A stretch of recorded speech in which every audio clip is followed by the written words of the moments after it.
ታላቅ ዕድል በመሃል መርካቶ ተክለ ሃይማኖት ላይ በቀን ከ13 ሚሊዮን ብር በላይ ሻጭና ገዢ የሚገናኙበት ቦታ ላይ ከ22 ካሬ ማለትም ከ1.8 ሚሊዮን ብር ቅድመ ክፍያ ጀምሮ በታላቅ ቅናሽ የሱቅ ባለቤት ይሁኑ።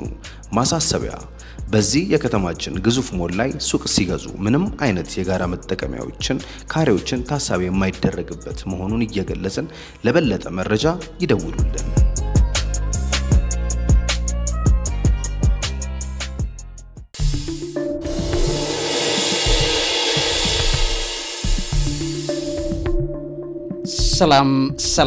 ሰላምና ጤናን ፍቅርን በረከትን ያድልኝ። ክብራትና ክብራን ሣድስ ቤተሰቦቼ በድጋሚ ተገናኝተናል። እንግዲህ ዓለም አቀፍ የሆኑ ጊዜውን የምንዋጅበት እጅግ በጣም የሚገራርሙ መረጃዎችን ይዤላችኋለሁ። በዋነኝነት እንግዲህ የኢራን ጦርነት ላይ በተመለከተ የተነገሩ ወሬዎች አሉ። እነሱን ትኩረት አድርጌ ነግራችኋለሁ። በተለይም ባለፉት 24 ሰዓታት ብቻ የተደረጉ ድብደባዎች አሉ። በሁሉም አቅጣጫ ላይ የጋዩ የነደዱ በሚሳኤል የተመቱ ቦታዎች አሉ። እነዛንም ተቋቁሚያችሁ ፕሮግራሜን እጀምራለሁ። ከዛ በኋላ ግን በዋነኝነት የኢራን ጦርነት የኢትዮጵያ የወርቅ ነጋዴና የወርቅ አውጪዎችን በእጅጉ እየጠቀመ ነው የሚል ሪፖርት ወጥቷል። እንዴት ሊጠቅም ቻለ? ወደ ኢትዮጵያ ድረስ የኢራን ጦርነት ጥቅም ሆኖ እንዴት ሊመጣ ቻለ? ያው ጉዳቱ እንዳለ ስለሆነ ማለት ነው። የኢትዮጵያ ጉዳት እንግዲህ በጣም በሚያሳዝን ደረጃ ላይ ኢንፍሌሽን በከፍተኛ ሁኔታ እየጨመረ ነው ያለው። በምግቦች ላይ በተለያዩ ነገሮች ላይ ዋጋ ከፍተኛ ሁኔታ ጭማሪ ነው ያሳየው። የነዳጅ አቅርቦት መስተጓጎል በዋነኝነት በኢትዮጵያ ውስጥ በከፍተኛ ሁኔታ ችግር ይዞ መጥቷል።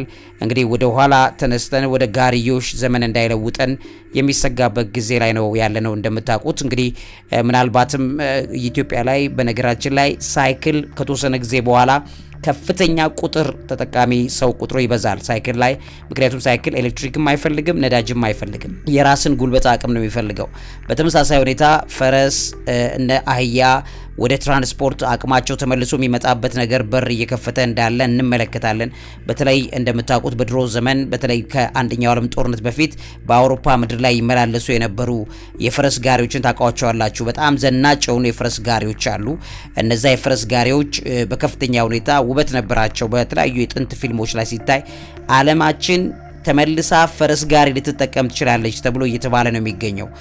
ለምን የሚለው ነገር ከዚህ ጦርነት ጋር ነው የሚያያዘው። ስለምን ትራንስፖርት አቅሙ በተከላላ በከፍተኛ ሁኔታ እየተመታ ይቀጥላል። የነዳጅ አቅምና የነዳጅ ሀብት በነዚህ 20 ዓመት እስከ 2030 ባለው ጊዜ በነዚህ 5-7 ዓመት ውስጥ ዓለም ላይ ያለ የነዳጅ አቅርቦት በከፍተኛ ሁኔታ እየተሟጠጠ ይመጣል እየተነገረ ባለፈው አንድ ፕሮግራም ላይ መሰርቼላችኋለሁ። ስለዚህ እስከ 2030 እስከ 2040 ባሉት ጊዜያቶች ላይ ዓለም ላይ ያለ የነዳጅ ሀብት መሟጠጥ ይጀምራል። ስለዚህ አሁን ላይ ዓለም ላይ የተመረኮዘችባቸው ነገሮች በተከላላ እየተከሰከሱ እየተፈጠፈጡ ይመጣሉ። ስለዚህ ዓለማችን ቀጥሎ ፈረስ ጋሪ የምትጠቀምበት ጊዜ እየመጣ ይገኛል። እሱ በተመሳሳይ ሁኔታ ወደ ኢትዮጵያ መምጣቱ አይቀርም። ምክንያቱም በእኛም ሀገር ላይ ዘመናዊ ፈረስ ጋሪዎች ጥቅም ላይ የሚውሉበት ጊዜ መምጣቱ አይቀርም። ተመልሰን ወደ ኋላ ወደ ጋሪዮች ስርዓት መፈጥፈጣችን እንደማይቀር የሚታዩ ብዙ ምልክቶች አሉ። እነዚህ ሁሉ ዓለም ላይ እየተከሰቱ ነው፣ ኢትዮጵያ ላይም እየተከሰቱ ነው። ኢትዮጵያ ውስጥ የተከሰቱትን ነገሮች መካከል ግን አንዱ መልካም የሚባለው ነገር ሰምተናል። እሱም እንግዲህ ለወርቅ ነጋዴዎችና ለወርቅ አውጪዎች ኢትዮጵያ የኢራን ጦርነት በእጅጉ ጠቅሟቸዋል።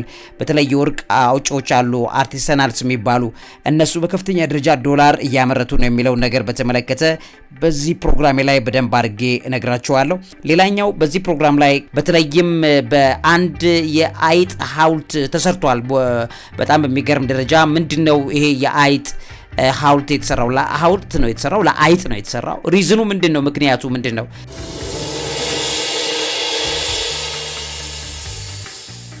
ሌላኛው በዚህ ፕሮግራም ላይ ተካተው በደንብ ከምትመለከቷቸው ጉዳዮች መካከል አንዱ የኤርትራ ተጫዋቾች እግር ኳስ ተጫዋቾች በወጡበት ቀርተዋል። ያን ጠቁሚያችሁ ወደ ሌላ መረጃ ልለፍ። እንግዲህ በደቡብ አፍሪካ በተካሄደ 2027 የዓለም ዋንጫ ማጣሪያ የቅድመ ውድድር ኤርትራ ስዊዘርላንድን አሸንፋ ወደ ጥሎ ማለፍ አልፋለች። በጣም ደስ የሚል ዜና ነው ስዊዘርላንድን ማሸነፏ ማለት ነው። ከዛም በኋላ 7 የሀገር ውስጥ ተጫዋቾች በሚገርም ደረጃ በደቡብ አፍሪካ መሰወራቸው ወይም መጥፈታቸው ወይም መኮብለላቸው ተዘግቧል ማለት ነው ትላንትና። ይሄ ታሪካዊ የማጣሪያ ድል በ19 ዓመታት ውስጥ ለመጀመሪያ ጊዜ የሆነ ነው። ልብ በሉ። ከዛ ተጫዋቾቹ የተሰወሩት ከጨዋታው በኋላ ነው። እና እነዚህ 7 የሀገር ውስጥ ተጫዋቾች ቡድን አባላት ወደ ሀገራቸው ወደ ኤርትራ ከመመለሳቸው ይልቅ ወደ ደቡብ አፍሪካ እዛው ቀርተዋል። ከ10 የሀገር ውስጥ ተጫዋቾች መካከል ናቸው 3ቱ ብቻ ማለትም አብሎም ተከለግዚ፣ ናሆም ታደሰና ሮሜል አብዱ የሚባሉት ብቻ ነው ወደ ኤርትራ የተመለሱት። እንግዲህ ኢሳያስ አፈወርቂ በጣም ቆንጆ አቀባበል አድርጎላቸዋል ለሶስቱም ማለት ነው። እንግዲህ በኤርትራ ውስጥ ያለ የፖለቲካ ችግር ምን ያህል ይሄንን እንደሚያሳይ ተመልከቱ። በጣም ከባድ ነው። አንዲት ሀገር ኮብላዮች ካሉ ወይም አንድ የሚኮበልሉ ስፖርተኞች ወይም የሚኮበልሉ ታዋቂ ሰዎች ካሉ በሀገሪቱ ላይ ያለው የዲፕሎማሲ የፖለቲካ ብዙ ነገሮች ችግር መገለጫ እንደሆነ ታያላችሁ። ከኢትዮጵያም በጣም በርካታዎች በወጡበት በዛው ይቀራሉ። ኤርትራ ብቻ አይደለም፣ ብዙ ሰዎች ከወጡ በኋላ በዛው ጠፍተው መቅረት ባህል አላቸው። ታላላቅና ታዋቂ ሲሆኑ ግን ኢሜጅ ያበላሻል። በጣም በሚያሳዝን ደረጃ ላይ ኢሜጅ ይነካል እና አሁን እነዚህ የኤርትራ ተጫዋቾች ወጥተው በዛ መቅረታቸው በጣም የሚያሳዝን ነው። ኤርትራ ስዊዘርላንድን በሁለት ጨዋታዎች እንግዲህ 4-1 አሸንፋለች። እንግዲህ ልብ በሉ ምን ያህል ጎበዝ ተጫዋቾች ኤርትራ እንዳሏት። ነገር ግን የሀገሪቱ መንግስት ፖለቲካ፣ የኢትዮጵያን ፖለቲካ፣ የኤርትራን ፖለቲካ ተመሳሳይ ነው። ጨዋታው ያው አንድ ሜዳ ላይ ነው ያሉት እና በጣም የሚያሳዝን ነገር ነው የምታዩት። ይሄን የመሰለ አቅም ያለውን ወደ ሆነ ቦታ ላይ ማምጣት የሚከብዳቸው ፖለቲከኞች እንዳሉ የሚያሳይ ነው። ይሄም እንግዲህ የአፍሪካ ዋንጫ ማጣሪያ ወይም ግሩፕ ስቴጅ ኤርትራ አልፋ እያለ ነው እንደዚህ ያደረጉት። ይሄ ድል እንግዲህ ኤርትራ ለ19 ዓመታት ከአህጉራዊ ውድድሮች ርቃ ከቆየች በኋላ ነው ለመጀመሪያ ጊዜ ቀጣዩ ዙር እንዳያለፈችው ማለት ነው። ይሄ እንግዲህ አቅም ምን ያህል እንዳለ የሚያሳይ የነበረ ነው። እንግዲህ የመጀመሪያው ጨዋታ በሞሮኮ የተካሄደው የኤርትራ ስቴዲየሞች የካፍ መስፈርትን ስለማያሟሉ በሞሮኮ የተካሄደ የነበረ ነው የመጀመሪያው ጨዋታ ማለት ነው። ከዛም ተጫዋቾቹ የመሰወራቸው ምክንያት በኤርትራ ያለው የመንግስት አፈና፣ ያልተገደበ የውትድርና ግዴታ፣ ጥገኝነት የመጠየቅ ፍላጎትም እንደሆነ ነው እየተጠቀሰ ያለው። ተደጋጋሚ ክስተቶች ናቸው እየተደረጉ ያሉት። እንግዲህ ኤርትራውያን ተጫዋቾች በዓለም አቀፍ ውድድሮች ላይ መሰወር ወይም መጥፋት የተለመደ ነው። ከ2009 ወዲህ ከ60 በላይ ተጫዋቾች ጥገኝነትን ጠይቀው ኮብልለዋል። ለዚህም ነው ኤርትራ አንድ ሰው ሊወጣ ሲል ገንዘብ ያስይዛል። በተለይ ከዚህ ቀደም የሀገር ውስጥ ተጫዋቾች እንዳይሰወሩ $7000 የገንዘብ ዋስትና እንዲያስይዙ የኤርትራ መንግስት ያስገድድ እንደነበረ መረጃዎች ያሳያሉ። ኤርትራ የእግር ኳስ ፌዴሬሽንም እስካሁን ስለ ተጫዋቾቹ መጥፋት ይፋዊ መግለጫ አልሰጠም ስለሚያሳፍር ጉዳዩ። ይህ ክስተት እንግዲህ የኤርትራ ብሔራዊ ቡድን በቀጣይ የአፍሪካ ዋንጫ ማጣሪያ ጨዋታዎች ላይ መሳተፍ አለመሳተፉን አጠራጣሪ ያደርገዋል። ምክንያቱም በጣም ጎበዝ ተጫዋቾችን ነው ባንዴ ኤርትራ ሉዝ ያደረገችው እና ይሄ ከፖለቲካ ውጤት እንደሆነ ታያላችሁ። የተረጋጉ በጣም ጎበዝ ስፖርተኞች መውጣት የሚችሉባት ምድር ነበረች ማለት ነው ኤርትራ። በጣም ጎበዝ ተጫዋቾች ነበሩባት ማለት ነው። ነገር ግን ፖለቲካ እንደዚህ ነው። የሀገርን ስኬት የሚያንቅ ገመድ ማለት ነው ክፉ ፖለቲከኛ መሆን ማለት ነው። ይሄንን ጠቁሜ ወደ ሌሎች መረጃዎች አልፋለሁ። በተለይም በአንድ የአይጥ ሐውልት ተሰርቷል በጣም በሚገርም ደረጃ። ምንድነው ይሄ የአይጥ ሐውልት የተሰራው? ለሐውልት ነው የተሰራው፣ ለአይጥ ነው የተሰራው። ሪዝኑ ምንድነው? ምክንያቱ ምንድነው ለአይጥ የተሰራበት ዋነኛው ምክንያት የሚለውንም በዚህ ፕሮግራሜ ላይ አካትቼላችኋለሁ። መምህርና ጋዜጠኛ አብይ ይልማ ልቀጥልላችሁ። እውቀት ታላቁ እግዚአብሔርን ታከብራለች።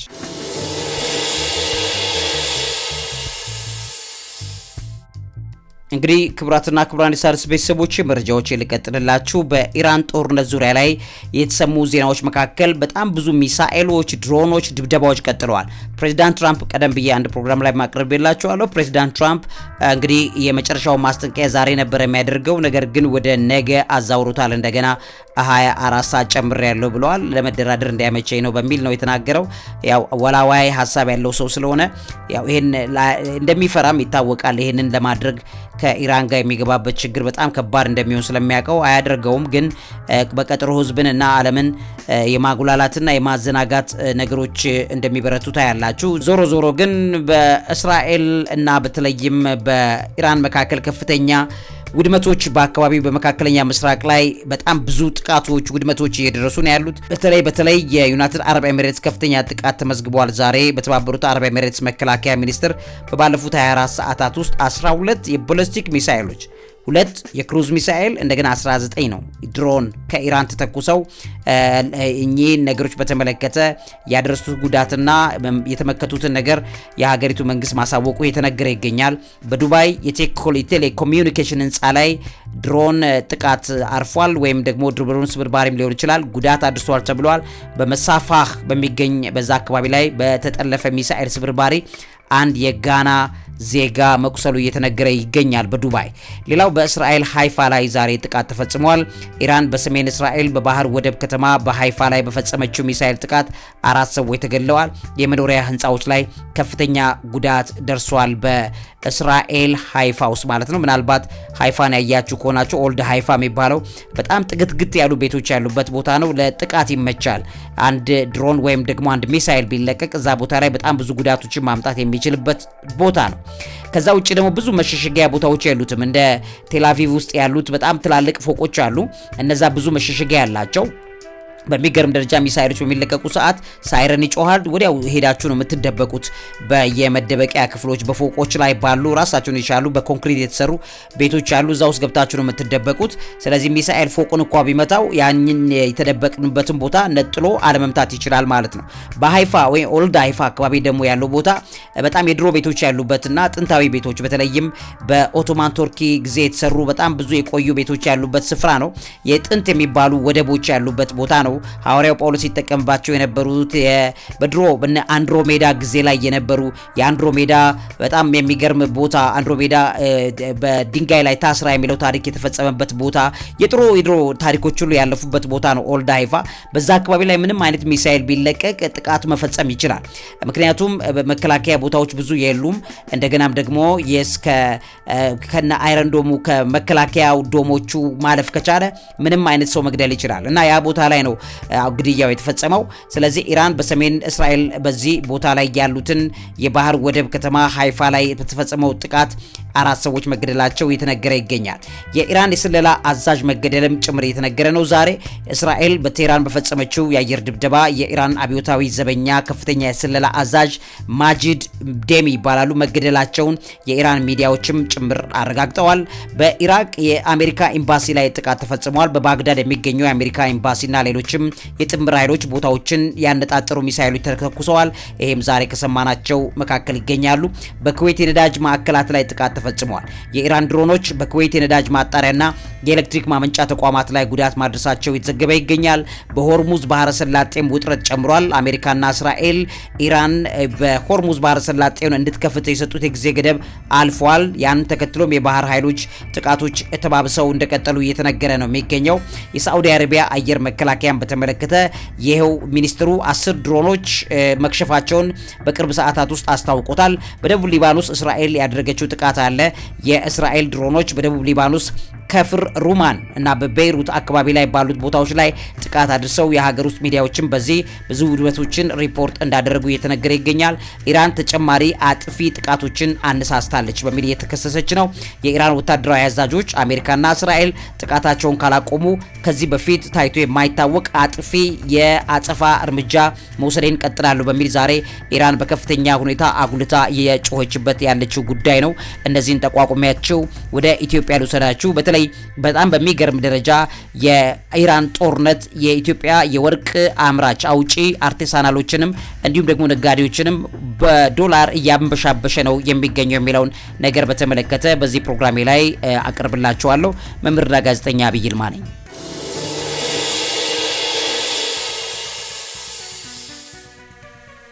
እንግዲህ ክቡራትና ክቡራን የሣድስ ቤተሰቦቼ እንደምታውቁት የኢትዮጵያ የወርቅ አርቲሳናል ባህላዊ ወርቅ አምራቾችና የሀገር ውስጥ ነጋዴዎችን በተመለከተ እስካሁን ብዙ ጊዜ የቆየ መረጃዎች እንዳሏቸው ይታወቃል። የባህላዊ ወርቅ ማዕድን የሚባለው ዘርፍ ከ1.2 ሚሊዮን በላይ ለሚሆኑ ኢትዮጵያውያን ቀጥተኛ የሥራ ዕድል የፈጠረ ነው እና ማዕድን ስራውንም በዋናነት በገጠር ማህበረሰቦች በወጣቶች ላይ የተመሰረተ ነው።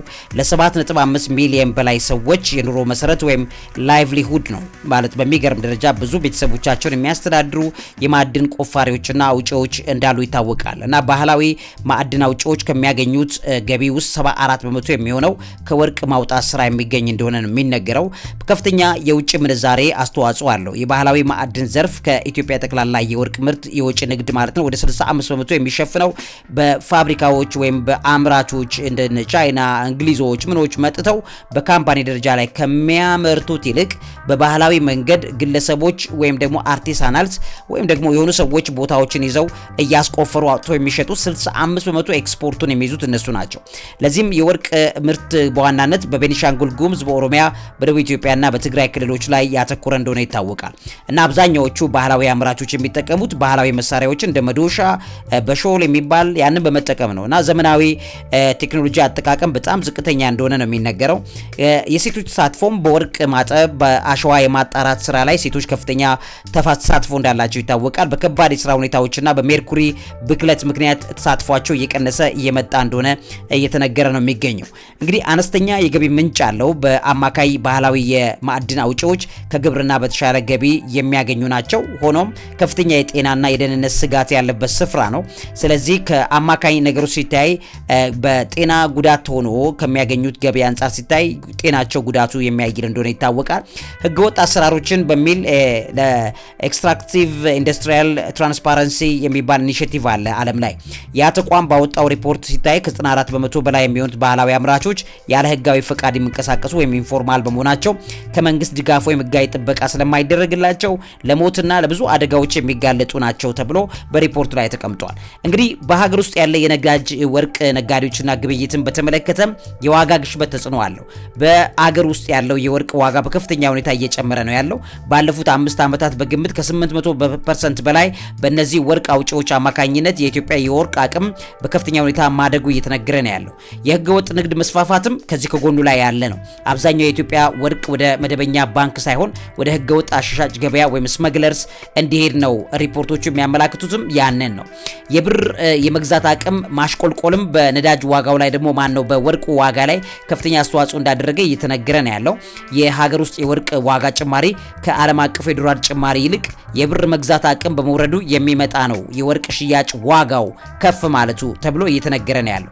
የ5 በመቶ ማበረታቻ የሚባል አለ። የኢትዮጵያ ብሔራዊ ባንክ ለባህላዊ አምራቾች ወርቅ እንግዲህ ለባንክ የሚያስረክቡ ከሆነ 5 በመቶ የዋጋ ማበረታቻ ወይም ፕሪሚየም እየሰጠ ነው የሚገኘው። ከዚህ ውጪ የመጓጓዣ ችግሮች አሉ። አብዛኛዎቹ ነጋዴዎች ከማዕድን ቦታዎች ወደ ከተማ ወርቅ ለማጓጓዝ የተሻለ መንገድና የደህንነት ጥበቃ እንዳጡ ይነገራል። የዋጋ ልዩነትም አለ። አካባቢ አሻሻጮች ወይም ሚድልሜን ይባላሉ እና በብሔራዊ ባንክ የሚገዛው የወርቅ ዋጋ ልዩነት አለው። ባህላዊ አምራቾች ወርቅ ለነጋዴዎች በፍጥነት እንዲሸጡ የሚያደርጋቸው አንዱ ምክንያት ይሄ እንደሆነ ኤኤዩ ኢቲዲ የተባለው ሚዲያ በትክክል ይዞት የወጣው መረጃዎች ያመላክታሉ።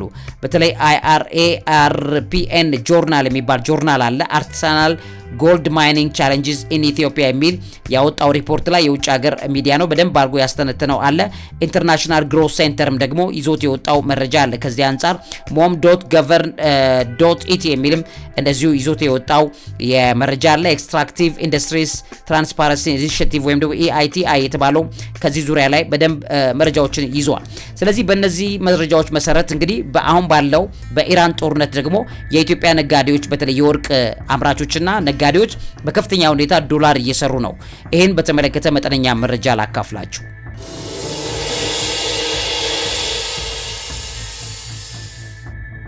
እንግዲህ ክቡራትና ክቡራን የሣድስ ቤተሰቦቼ አሁን በ2025-26 በጀት የመጀመሪያዎቹ 8 ወራት ውስጥ ኢትዮጵያ ከማዕድን ኤክስፖርት 3.5 ቢሊዮን ዶላር ገቢ ማግኘቷ በዓለም አቀፍ ደረጃ ላይ በከፍተኛ ሁኔታ የወርቅ ገቢያቸው ከጨመረላቸው ሀገራት ዝርዝር ውስጥ ኢትዮጵያ እንድትገባ እንዳረጋት መረጃዎቹ ያሳያሉ። በተለይም ደግሞ ኢትዮጵያ JP ሞርጋን ይዞት የወጣው ሪፖርትም ጭምር ይዞት በደንብ አድርጎ ተንትኖ አስቀምጦታል። ከዛ ጋር እንግዲህ በተያያዘ በጣም በርካታዎቹን ገቢ ያገኙት ከ3.5 ቢሊዮን ዶላር በላይ ከተገኘው ገቢ የመጣው በማዕድን ቆፋሪዎችና ሻጮች ወይም በባህላዊ መንገድ ማዕድን አውጥተው የሚሸጡት አካላት እንደሆኑ እየተነገረ ይገኛል። እንግዲህ ይሄ በተለይ ዋጋ መጨመሩ በኢራን ጦርነት ምክንያት ዋጋ የመጨመሩ ነገርና እንደሚታወቀው ወርቅ ደግሞ ሴፍ ሄቨን አሴት ተብሏል አሁን ባለበት የዓለማችን አካሄድ። ያም በተመለከተ ወርቅ በከፍተኛ ሁኔታ ነጋዴዎቹ ኢትዮጵያ ውስጥ በከፍተኛ ሁኔታ ዋጋ እንዲያገኙ እንዳደረጋቸው የተነገረ ነው። በኢራንና በአካባቢ ያለው ጦርነት በዓለም አቀፍ ገበያ የወርቅ ዋጋ እንዲጨምርም አድርጓል። ይህም ለኢትዮጵያ ወርቅ አምራቾች ከፍተኛ ገቢ እንዳስገኘ የተነገረ ይገኛል። ይሄ የኢትዮጵያ መንግስት ባደረገው ህጋዊ ማሻሻያ የውጭ ምንዛሬ ተመን ማስተካከያ ምክንያት አርቲሳናል የባህላዊ አምራቾችም ጭምር የወርቅ ምርታቸውን በህጋዊ መንገድ ለብሔራዊ ባንክ በማቅረብ ላይ ነው ያሉት የሚለው ሪፖርት በከፍተኛ ሁኔታ እየተነገሩ ካሉት ነገሮች መካከል ይገኛል።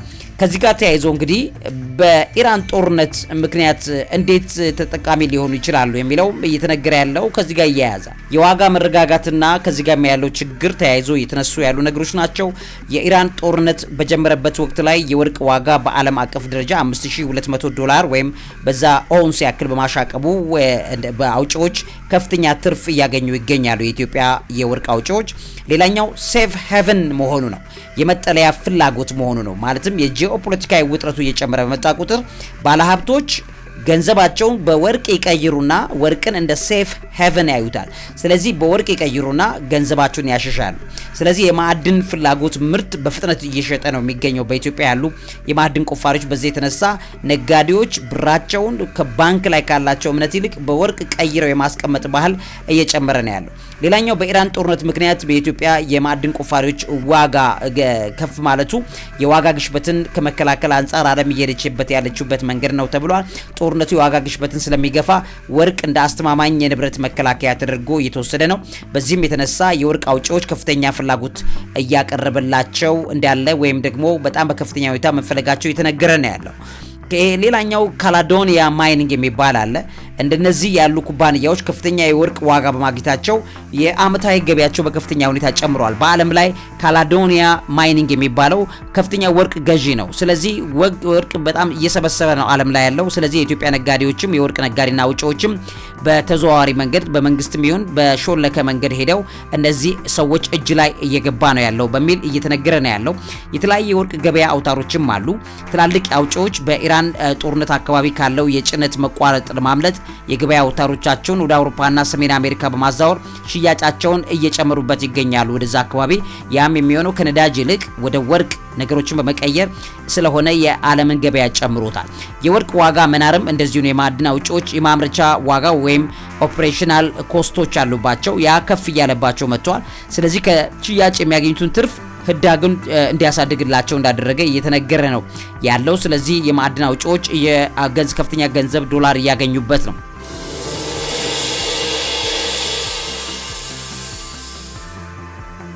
እንደ ካላዶኒያ ያሉት ኩባንያዎች በፀሐይ ኃይል በመጠቀም የነዳጅ ዋጋ መጨመርን በመቀነስ ከጦርነቱ የሚመጣውን የኤነርጂ ቀውስ መቋቋም ችለዋል። ስለዚህ ዓለምን ወርቅ እየሰበሰቡ እየገዙ ያሉት እንደነዚህ አይነት ተቋማት ናቸው።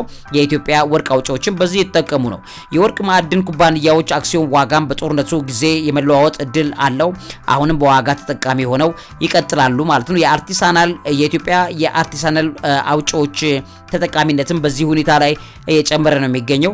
የሀገር ውስጥ ገበያዎችን የተረጋጋ ዋጋ በማቅረባቸው ጥቃቅን አውጪዎች ህገወጥን ንግድን በመተው በይፋይ መንገድ ተጠቃሚ እየሆኑ ነው ያሉት የሚለው ነገርም በከፍተኛ ሁኔታ ዓለም ላይ ኢትዮጵያ ውስጥ እየተነገረ ነው። ለምን ቢባል አሁን ባለው ፎርማል ገበያ ላይ ወርቆቹን መግዛት በጣም አዋጭ የሚሆነው በሚል የሚነገረው ዓለም አቀፉ ነገር ትኩረት አድርጎ ወደዛ አቅጣጫ ላይ እየገቡ በመደበኛ ገበያ ውስጥ እየታቀፉ ነው የሚለው ነገር ትልቁን ቦታ ይዛል።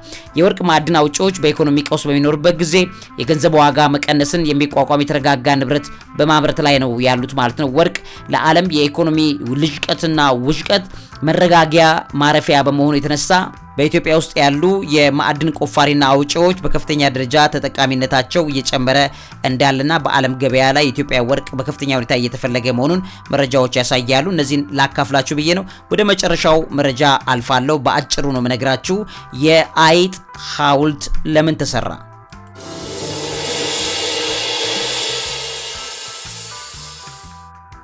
እንግዲህ ውድ የሣድስ ቤተሰቦቼ ለአይጥ የተሰራው ሐውልት የተገኘው በካምቦዲያ ማጋዋ የምትባል በጣም በርካታ ፈንጂዎችን በማሽተት ለለየው ዝነኛ አይጥ ነው መታሰቢያ ሐውልት ተደርጎ የተቀመጠለት።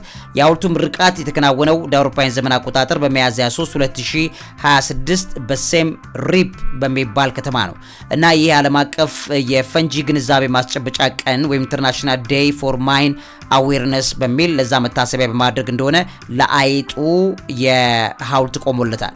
የጀግንነት ታሪክ እንዳለው ይነገራል። ማጋዋ የሚባለው አይጥ የአፍሪካው ግዙፍ ከረጢታማ አይጥ ነው። አፍሪካን ጃያንት ፖቼድ ራት የሚባል ነው። ይሄ ዝርያ ነው። የካምቦዲያ ለ5 ዓመታት የቆየው አገልግሎቱ ከ100 በላይ ፈንጂዎችንና ያልፈነዱ ቦምቦችን በማሽተት እየለየ ለፖሊሶች ያሳውቃል። ፖሊሶቹም ፈንጂዎቹን እየነቃቀሉ ያወጡ ነበር። ሐውልቱ እንግዲህ በአገር በቀል ድንጋይ የተጠረበና 2.2 ሜትር ከፍታ ያለው ሐውልት እንደሆነ ነው የሚነገረው። ማጋዋ የጀግንነት ሜዳሊያውን አጥልቆ እንደገና የስራ መታጠቂያውንም ወይም ሃርነስ ለብሶ በሐውልቱ ላይ ይታያል። ልዩ ሽልማት ነው የተሰጠው ተብሏል። ማጋዋ እንደ አውሮፓውያን ዘመን አቆጣጠር በ2020 የብሪታንያውን ከፍተኛ የቤት እንስሳ የጀግንነት ሽልማት ወይም PDSA ጎልድ ሜዳል ያንን በማግኘት የመጀመሪያው አይጥ ሆኖ እንደተመዘገበ ይታወቃል።